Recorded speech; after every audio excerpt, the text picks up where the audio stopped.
last of the chakra series. Today is the Crown Chakra, and we are going to teach you how to 10 times your inner peace.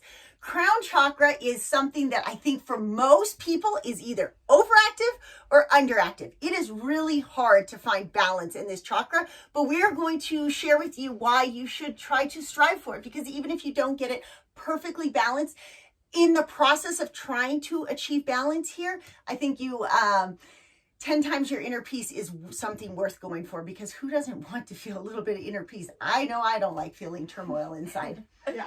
If this is your first time making mindfulness fun, we help you on a journey to higher consciousness so you can experience more joy, love, and emotional liberation. Every day we share small tips, tidbits, ideas, inspiration to make mindfulness a part of your life. Please make sure that you like this video so that more people can see it, and subscribe to our YouTube channel to stay up to date with all our videos, and turn on post notifications so that you don't miss a single one of our chakra series and our series to come. And leave a comment below if you think the crown chakra is something that you're dealing with, and let us know which chakra is the most important to you to balance right now. So the crown chakra has to do with a lot of things. So it's our faith and our hope, and it's our interconnectedness and our spirituality. And a quick note, spirituality with the chakras can totally coexist with whatever your chosen religion is. This is the aspect of spirituality that we all have within us, whether or not we have a chosen religion or not. So our spirituality has to do with our interconnectedness to the grand scheme of life, to the grand scheme of the universe. It has to do with essentially detaching ourselves from the human experience and having faith in something bigger than ourselves. And I think this is extremely important in this day and age that we live in, because it's very easy to get caught up in fear. And crown chakra and root chakra have a lot to do with one another. And it's very easy to release, like have a blocked crown chakra and start to activate an overactive root chakra, because we're so worried about survival, right? We think there's fear on every corner, whether or not you're scared of death by virus or other things, right?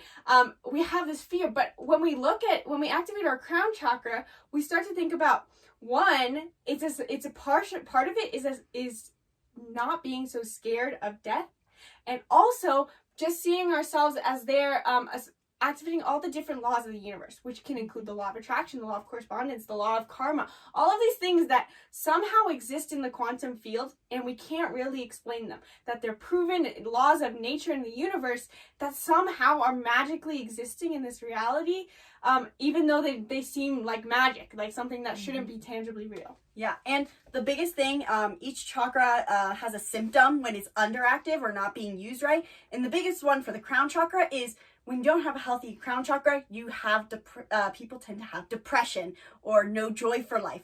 And we can see this so much nowadays, that there's so many people who are struggling right now with the state of the world is in, and that we need to help each other open our crown chakras so that we can see the beauty in life and live with a perspective of hope, faith, and less fear. So opening your crown chakra is super important right now. One of the easy ways to do is to work on trust. Now, before you can just go throw yourself, we don't want to have just blind trust or blind faith sometimes. While that could be good, if whatever chosen religion you have, to have faith in it, to have full belief, sometimes that becomes an overactive crown chakra, where we're not stepping into, we're bypassing what's happening internal. So we want to find this balance between, yes, we're trusting in something greater than ourselves, but we're also personally accountable to our other 6 chakras. And I know a lot of people who are skipping this step, and by doing that, you're missing out on actually the most magical thing you can do is play a role in community right now. It's this sense of self-accountability that we have. We balance out these 6 chakras, and then we step into the world right now, and we trust each other, and we pick each other up, and we're there for each other. And that's really the pathway to our future. I mean, I really do truly believe that is where this is going to play out next. Remember, I'm like this overactive third eye, if you watched yesterday's video, that we're going to get to a point where we're like, oh, I can't do it alone, but I can't also just trust that somebody else is going to do it for me. I'm going to have to step into my personal power and figure out which chakra is blocked. Where am I limiting myself? Where am I ignoring the pain? Where am I not being brave, bold? All those things that we've talked about this week. And simultaneously turning to our neighbor, turning to a loved one and being like, I respect you. Like, hey, I trust you. And you know what? Like, fear's not going to limit us anymore. Let's get out there. Let's go live. Let's embrace the world, experience the world together. And we're going to, before you know it, you're going to have this whole tribe around you supporting you. Absolutely. And I think what you were saying about how we have to trust, but then also stay accountable. I like to kind of look at the law of karma and the law of correspondence for that, because it definitely combines the two in my head. Because when you look at the law of correspondence, and I mean the law of attraction too, but less relevant in this, and also the law of karma, it allows you to like trust that, wow, there's these laws that people can prove that kind of happen, and this is really crazy. And so then you have a sense of trust that life is gonna work out. But then it also says law of karma is that whatever you give, you get in return. So that allows you have to be accountable to what are you going to selflessly serve to the world? What are you giving? What are you providing? Are you taking responsibility? Because then if you give, the world will give back to you. And I've recently been Earth Day was recently, and we were talking about I talked about on Instagram how we're currently part-time homesteading, part-time nomads, and it is a lot of work to have to take care of land, but that land will provide for you, and that's the epitome of karma. I provide for you, I nurture this, and it will nurture me and provide me with life. And that's another aspect of the crown chakra, which is selfless service, and that has to do with community. The crown chakra is literally about selfless service. It's about you are part of a bigger picture, and it's your role to contribute something more than just what you're receiving. Yeah. To slightly reiterate, I know I'm going to end up slightly reiterating what you're saying, but it's so true is that you have to find crown chakra is so much that balance of faith, but also choosing your reality. So you have to, it was really scary for us about a year ago when this all first started. We were super into it and thinking, okay, what does this mean? What's happening? What are all the implications, I believe is the word.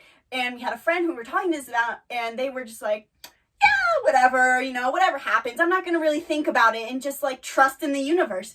And that kind of freaked us out because on one end, they were spiritually bypassing, and they were saying, oh, they're going to do nothing about this. They're not going to take it into their own hands. They're just going to let life happen to them.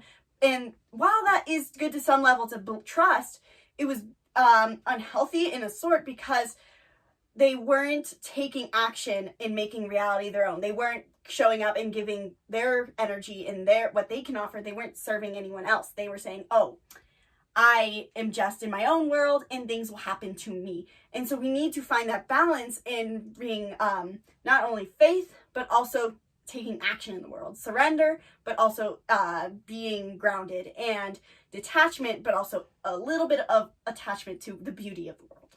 So to wrap up this series with the crown chakra, remember each of these chakras can have a physical manifestation. So again, like Isabel mentioned, if you feel depression, but also if you suffer from migraines, headaches a lot, things like that, it's really worth taking some time to evaluate the crown chakra and third eye are kind of close. If you end up with a blocked pineal gland, which is something little like fluoridated water could be doing it. Alcohol blocks your pineal gland. There's a lot of toxins that are blocking our pineal gland right now. So this is something that, you're not going to be able to work through in as much of a simple way as I'd like to give you today. The simple step would be to really just notice what community means to you. What does your feeling or sense of community? Do you feel like it's out of the law of karma? Do you feel like community to you is more from your root chakra, like I'm not alone? And then like how much do you feel like you can let go? How much are you trusting, or are you over trusting? Are you not being as self-accountable? It's small, it's little steps. Again, like this is the top one. This is the highest one. It's going to be the hardest one to work through. It's going to take time. If you go through Power, Passion, Productivity, our chakra healing course, the link's in the description, know that we take you one chakra at a time. We take you up the ladder, and it really is essential. If you go straight to the crown chakra, you might feel just overwhelmed. It's straight up. It's going to be overwhelming. So we want to build up that safety and security, that self-love, the self-worthiness, forgiveness, communication, starting to picture what a future self of you would really thrive in. And then it's really easy. Honestly, crown chakra, if you can build up those other 6, I personally find that the crown chakra was so easy to kind of release and balance out when those other 6 are in harmony. Yeah, definitely. I think that covers it. I hope you guys enjoyed this chakra series. Let us know in the comments which your favorite chakra was and which helped you the most. And we'll see you guys next time with our next series.